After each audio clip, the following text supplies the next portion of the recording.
এখন মব সরকারকে খেয়ে ফেলছে, নির্বাচন কমিশনকে খেয়ে ফেলছে, দেশকেও খেয়ে ফেলতে পারে। এই মব বলাটার পেছনে বিপ্লবকে প্রশ্নবিদ্ধ করার একটা মানসিকতা কাজ করে। বিপ্লব যারা করেছে তাদেরকে প্রশ্নবিদ্ধ করার কোনো চেষ্টা যদি কোনো মহলের থাকে, আমি বলবো যে সবারই সংযত হওয়া উচিত। আমি তাকেও বলতে চাই যে উনিও যেন সংযতভাবে আচরণ করেন। আমার কাছে মনে হলো উনি একটু থ্রেটই করলেন। মবকে জাস্টিফাইড করব, ওয়াই?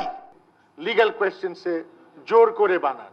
গবেষণা প্রতিষ্ঠান centre for governance studies CGS আয়োজিত বিচার বিভাগের স্বাধীনতা এবং আইনের শাসন শীর্ষক নীতি সংলাপ রোববার রাজধানীর সিডাপ মিলনায়তনে এ আয়োজনে অংশ নেন রাজনৈতিক দল ও নাগরিক সমাজের প্রতিনিধিরা। রুল অফ লকে আপনি বেছে নিয়েছেন। সংলাপে আলোচিত মব প্রসঙ্গ উঠলে পাল্টাপাল্টি বক্তব্যে জড়ান চিফ প্রসিকিউটর সহ বিভিন্ন দলের নেতারা। ইনজাস্টিসকে অ্যালাউ করলে এটা বাউন্স ব্যাক করবেই। মবকে অ্যালাউ করা হয়েছিল, এখন মব সরকারকে খেয়ে ফেলছে, নির্বাচন কমিশনকে খেয়ে ফেলছে, দেশকেও খেয়ে ফেলতে পারে। বাছাইকৃত কাঁচামাল ও স্বয়ংক্রিয় ইউরোপিয়ান মেশিনে তৈরি হয় all time honeycomb, all time healthy life. এই শব্দটা যে ব্যবহার যারা করছেন তাদের পেছনের কোনো ইনহেরেন্ট বায়াস আছে কিনা আমি জানি না। এই মব বলাটার পেছনে বিপ্লবকে প্রশ্নবিদ্ধ করার একটা মানসিকতা কাজ করে। মব শব্দটা বারবার ব্যবহার করে এই বিপ্লবীদেরকে অথবা বিপ্লব যারা করেছে তাদেরকে প্রশ্নবিদ্ধ করার কোনো চেষ্টা যদি কোনো মহলের থাকে, আমি বলবো যে সবারই সংযত হওয়া উচিত। বিপ্লবকে প্রশ্নবিদ্ধ করার কোনো আয়োজন এটাও কিন্তু বরদাস্ত করা যাবে না। আমার কাছে মনে হলো উনি একটু থ্রেটই করলেন। মবকে জাস্টিফাইড করব,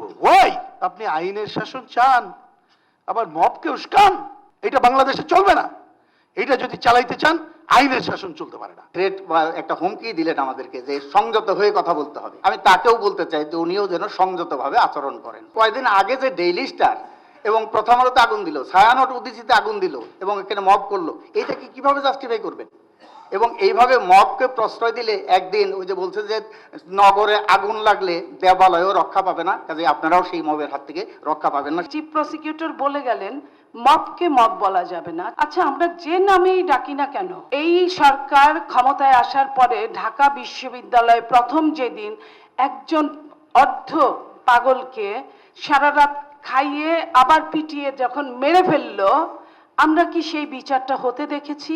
1.5 বছর চলে গেছে। সরকারের একজন অত্যন্ত গুরুত্বপূর্ণ ব্যক্তি বলেছিলেন মব বলে কিছু নাই, এরা হচ্ছে প্রেসার গ্রুপ। এই জাস্টিফিকেশন দাঁড় করাবার কয়েকদিন পর আমরা দেখলাম প্রথম আলো, ডেইলি স্টার, তো আবার এখন যখন তারপরে দেখলাম ওনারা আর মব নিয়ে কথা বলছেন না, তো এখন আবার যখন মবের পক্ষে কথা বলতে শুরু করেছেন, আমরা আশঙ্কা করতে পারি যে অচিরেই হয়তো আমাদের ওই রকম আরো কিছু ঘটনা বা দুর্ঘটনা দেখতে হতে পারে বাংলাদেশে। বক্তারা বলেন বিচার বিভাগের স্বাধীনতায় বড় বাধা রাজনৈতিক হস্তক্ষেপ। বিচারপতিরা যদি নিজেরা স্বাধীন মনে না করে আইন কানুনের মধ্য দিয়ে, আমি যতই তাদেরকে স্বাধীনতা দিই, অনেক সময় স্বাধীনতাটা তারা স্বেচ্ছাচারিতার মাধ্যমে হয়তো প্রয়োগ করবে।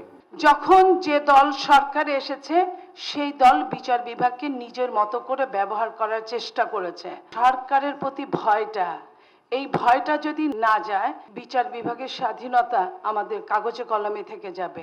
সংলাপে আইন উপদেষ্টা বলেন বিচার বিভাগের স্বাধীনতা নিশ্চিতে সবই করেছে অন্তর্বর্তী সরকার। বিচার বিভাগের স্বাধীনতা প্রতিষ্ঠা করার জন্য যা যা আইন করা দরকার সব আমরা করেছি, কিন্তু তারপরও যদি বিচার বিভাগের এই স্বাধীনতার সুফল পাবেন নাকি, যদি বিচার বিভাগের জবাবদিহিতা আসে, গুড প্র্যাকটিস শুরু হয়, অবশ্যই পাবেন।